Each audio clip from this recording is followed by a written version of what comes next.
اهلا وسهلا بحضراتكم وفيديو جديد من يلا نأسس ولادنا صح. معاكم مس ولاء. النهارده هنتكلم عن الطريقه الصحيحه اللي هنقدم او نشرح بيها اوان لطفل التأسيس. والنهارده انا مش جايه اقولك طبعا انه آ بتمشي مع مين وآن بتاخد مين، لان طبعا كلنا عارفين ده، وده اللي احنا بنقدمه للاطفال.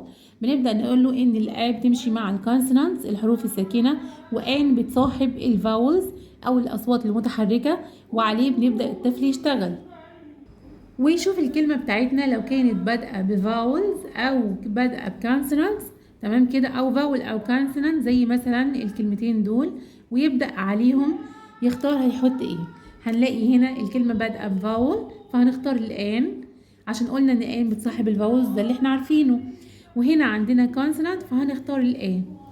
ده اللي احنا كلنا بنقدمه للأطفال، وناس كتير بتكتفي لحد هنا وهو كده بس، شرحنا آ وآن لحد هنا بس. انا بكون علمت الطفل يحل التدريب، لما اقول له put a or an يحط a وان، عارف يوظفهم مع الكلمات، لكن ما تعلمش القاعده وما فهمش يعني ايه a وان وبيمشوا ازاي وبياخدوا ايه وليه بنحطهم او ليه بنستخدمهم.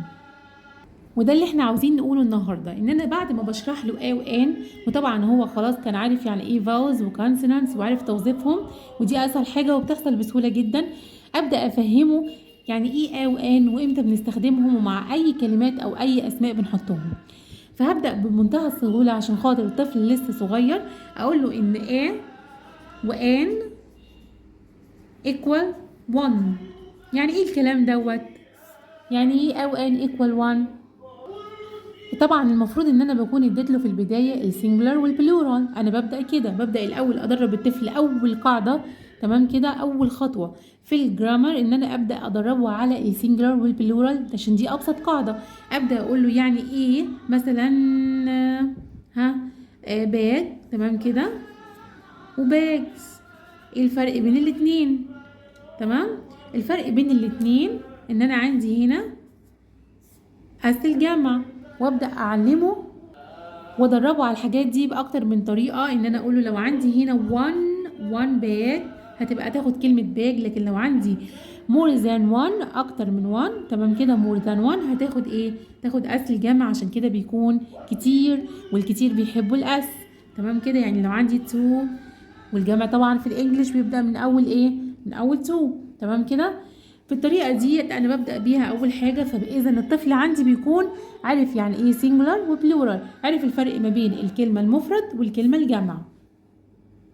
بعد كده بقى لما ببدا اشرح له او ان واقول له ان او ان ايكوال 1، بفهمه ان او ان بتمشي مع الحاجات السينجولار اللي هي المفرد، مع الحاجه الواحده بس اللي نقدر نحط قبلها 1. يعني اي كلمه نقدر نحط قبلها 1 ينفع نحط قبلها وان، عشان كده بقول له وان ايكوال 1، عشان يكون فاهم انا بستخدمهم ازاي ومع ايه.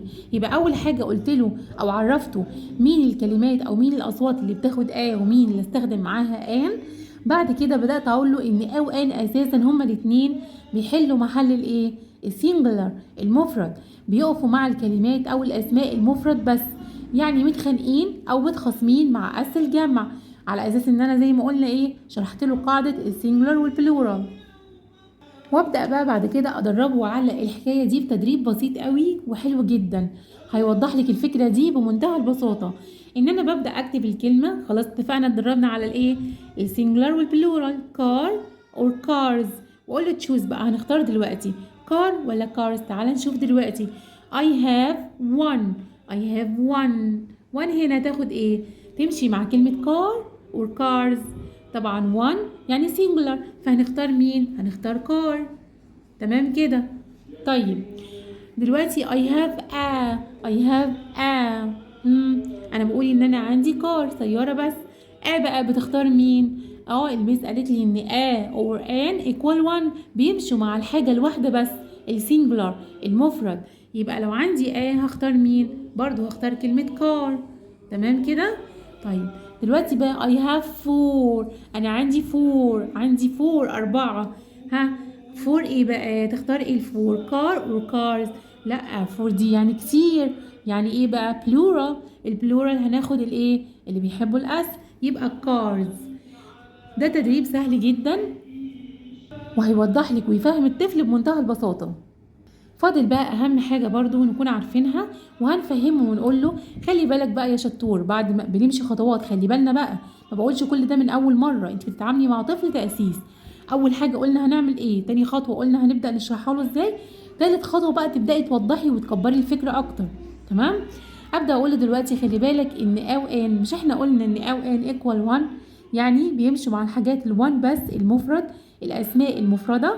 اذا ايه، اذا يعني الحاجات دي طالما بقول عليها 1 ينفع اعدها، 1 باص، 1 فان، 1 باج، 1 بن، 1 بنسل.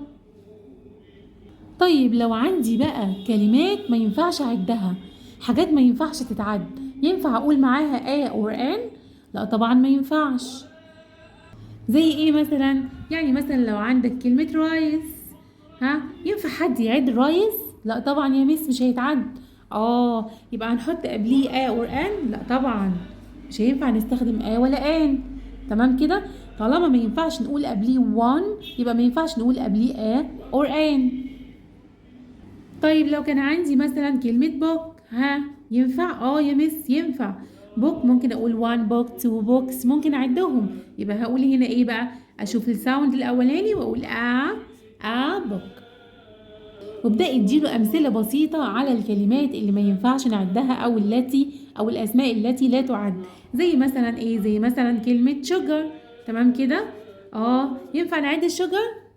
وعندي كمان كلمات زي مثلا تي. تمام، ينفع برضو نعد تي؟ لا طبعا. كوفي. ها ايه كمان؟ جوس، اويل.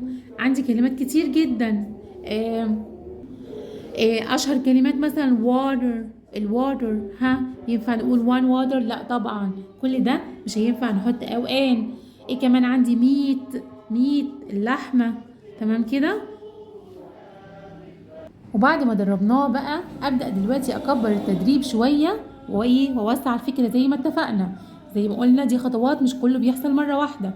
دلوقتي بقى هدربه، بقول له انا برضو عندي فكره هنا لذيذه قوي. ببدا اقول له ايه، يلا بوت اور ان، او ممكن نحط العلامه دي، مين نختار معاه او ان ومين ما نختار معاه انه ما بيتحطش او ان. تمام كده، علامه الكانسل، يعني مش هينفع هنا نستخدم او ان. وابدا اضربه بالطريقه دي. مثلا لو عندي كلمه دوج، لا يا مس هينفع. دوج ينفع نعده 1 دوج 2 دوجز، طالما ينفع نعده، طالما مفرد، طالما واحد بس 1 دوج. تمام كده. يبقى اقول ايه، الساوند هنا هيختار طيب arm برضو ينفع 1 arm. جرب كده، طالما ينفع نحط قبليه 1 يبقى ينفع نستخدم or an. طب تعالى الساوند هنا، الفيرست ليتر هيختار مين؟ ان، عشان ده فاول، يبقى an arm. برافو عليك. طب دلوقتي عندي ants نمل كتير ومش نملة واحدة. خلي بالك عندي مين؟ فئات الجمع اللي متخاصمة ومتخانقة مع الأوان، ما ينفعش. يبقى هنحط هنا ايه؟ هنحط هنا cancel، مش هينفع. طيب water ينفع نحط أوان؟ كمان ما ينفعش. ليه بقى؟ قلنا ليه؟ عشان دي ما ينفعش اعده، ما ينفعش برضه اقول one water، يبقى مش هينفع. وهكذا. الطريقة دي كمان حلوة جدا وبتوضح الفكرة بشكل افضل واسهل. بالطريقة دي هيبقى فهم يعني ايه او ان، وفهم ازاي يوظفهم. تمام كده، بناء طبعا على التدريبات اللي هتعمليها معاه. ولو عجبت الفيديو يا ريت تعملي لايك، ونتقابل ان شاء الله في فيديو جديد وفكرة كويسة باذن الله.